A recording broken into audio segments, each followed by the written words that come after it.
Assalamualaikum warahmatullahi wabarakatuh. Berjumpa kembali di channel ini. Salam sejahtera untuk kita semua, terkhusus Bapak Ibu guru calon peserta pendidikan profesi guru. Namun sebelumnya kepada Bapak dan Ibu yang baru bergabung di channel ini, saya mengundang Bapak Ibu sekalian untuk menjadi sahabat profesi guru dengan cara subscribe dan aktifkan loncengnya untuk mendapatkan informasi terbaru dari channel ini. Nomor satu, salah satu karakteristik pokok dari perkembangan individu adalah munculnya ciri-ciri fisik dan psikologis yang baru, merupakan titik-titik: A. Perubahan ukuran, B. Perubahan proporsi, C. Lenyapnya ciri-ciri lama, D. Memperoleh ciri-ciri baru. Nah, terkait dengan karakteristik pokok dari perkembangan individu yang menyangkut ciri-ciri fisik dan psikologis, maka perubahan ukuran itu adalah fisik, kemudian perubahan proporsi juga termasuk fisik. Lenyapnya ciri-ciri lama untuk jenjang SD ini belum ya, masih akan tetap bertahan, dan muncul ciri-ciri baru.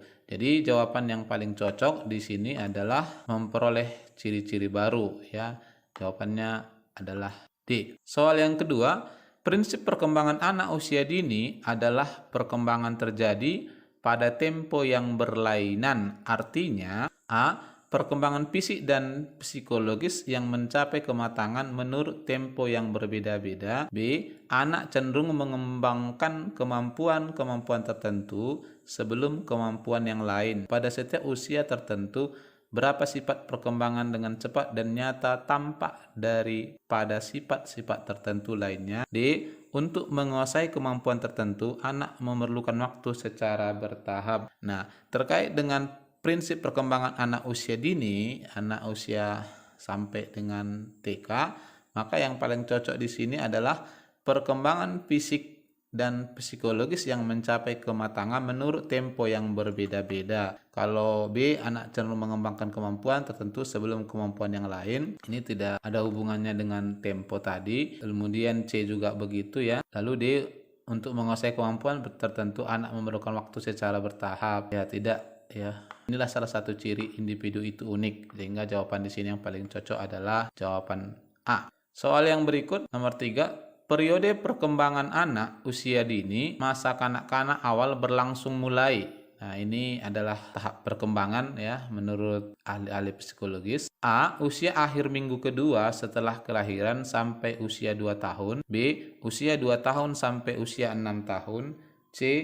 Usia 2 tahun sampai usia 4 tahun. D. Usia 4 tahun sampai 6 tahun. E. Semua salah. Nah, terkait dengan periode perkembangan anak usia dini, dalam hal ini adalah usia anak TK, maka yang paling cocok sesuai dengan tahapan perkembangan anak adalah D ya, usia 4 tahun sampai dengan 6 tahun. Kalau usia A dan A sampai C itu masih usia di bawah taman kanak-kanak. Soal selanjutnya, tahap awal perkembangan bahasa anak adalah ya, A.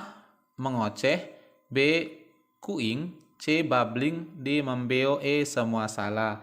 Nah, ini adalah tahap awal perkembangan anak sejak mulai bayi ya. Yang kalau mengoceh ini adalah sudah bisa mengucapkan beberapa kata ya, baik vokal maupun konsonan. Kalau kuing adalah perkataan yang diucapkan secara spontan berupa satu suku kata tunggal ya, biasanya ini adalah berupa huruf vokal. Lalu kalau babbling adalah juga termasuk ocehan, namun dalam hal ini tahapnya adalah lebih tinggi dari kuing, yakni mampu mengucapkan kosakata vokal dan konsonan ya. Itu kalau babbling. Nah, kemudian kalau membeo artinya anak sudah bisa mengikuti semua perkataan yang disampaikan oleh orang tuanya. Nah, sehingga dalam hal ini untuk soal nomor 4 ini jawaban yang paling cocok adalah B. Inilah tahap awal bahasa anak, yakni mengucapkan kosakata hanya berbentuk vokal, baik A, E, atau O. Soal nomor 5, ada beberapa faktor yang mempengaruhi kemampuan anak dalam bersosialisasi kecuali ya, lingkungan keluarga menentukan, lingkungan sekolah menentukan, lingkungan kelompok masyarakat menentukan, faktor genetik ini tidak menentukan kemampuan anak dalam bersosialisasi. Karena inti dari sosialisasi adalah komunikasi secara sosial, sehingga harus melibatkan dengan pihak-pihak luar. Nah, dalam hal ini maka jawaban yang cocok adalah D. Soal yang berikut nomor 6, tahap moralitas otonomi terjadi pada usia. Ya. Nah, terkait dengan perkembangan anak usia SD memang ada tahapan-tahapan perkembangan anak sesuai dengan tahap perkembangan Piaget dan Kohler. Nah, dalam hal ini untuk anak SD, maka tahapan perkembangannya adalah D, usia 10 sampai 12 tahun. Namun untuk tahap perkembangan moralitas anak sendiri dibedakan atas heteronom dan otonom. Nah, untuk heteronom itu biasanya adalah usia 4 sampai 7 tahun. Kemudian untuk otonom itu adalah usia 7 sampai 10 tahun. Sehingga jawaban yang paling cocok di sini adalah usia otonom 7 sampai 10 tahun. Soal nomor 7, pencegahan penyakit dapat dilakukan dengan berbagai cara kecuali, ya, ini adalah beberapa usaha yang dapat dilakukan untuk pencegahan. Anak selalu diberi minum dengan air matang, benar. Makanan-makanan yang tidak terkontaminasi kuman atau bakteri, benar. Cuci tangan sebelum makan, benar.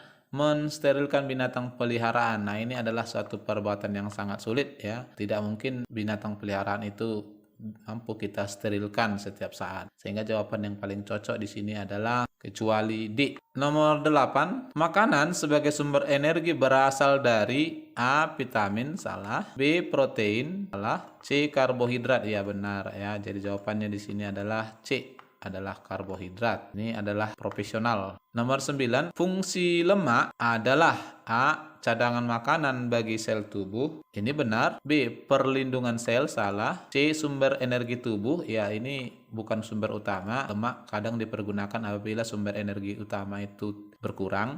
D, pemberi kalori, pelarat vitamin A dan D, E dan K, ya salah, kurang sempurna. Oke, dengan demikian maka jawaban yang paling cocok adalah cadangan makanan bagi sel tubuh. Biasanya lemak akan disimpan di bawah kulit, ya. Soal nomor 10, salah satu kegiatan parenting yang bisa diselenggarakan di PAUD adalah foundation class, yakni. Nah, di sini berarti yang ditanya tentang konsep foundation class. Kita coba lihat. A, pertemuan orang tua dengan pihak lembaga PAUD yang difasilitasi oleh panitia program parenting guna membicarakan tentang program-program lembaga PAUD dalam hubungannya dengan bimbingan dan pengasuhan anak.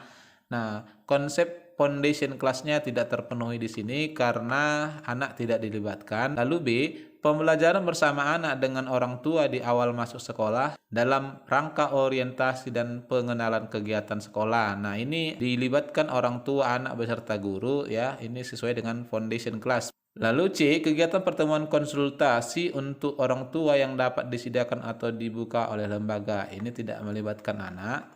Kemudian D, mengirimkan rekaman kegiatan juga bukan konsep foundation class. Jadi jawaban yang paling cocok untuk nomor 10 ini adalah B. Nomor 11, berbagai strategi yang digunakan orang tua dalam mendorong bayi untuk terlibat dan memahami lingkungan luar disebut A, pengasuhan didaktik. Pengasuhan didaktik ini adalah pengasuhan yang mengikuti apa yang ditampilkan oleh anak secara spontan.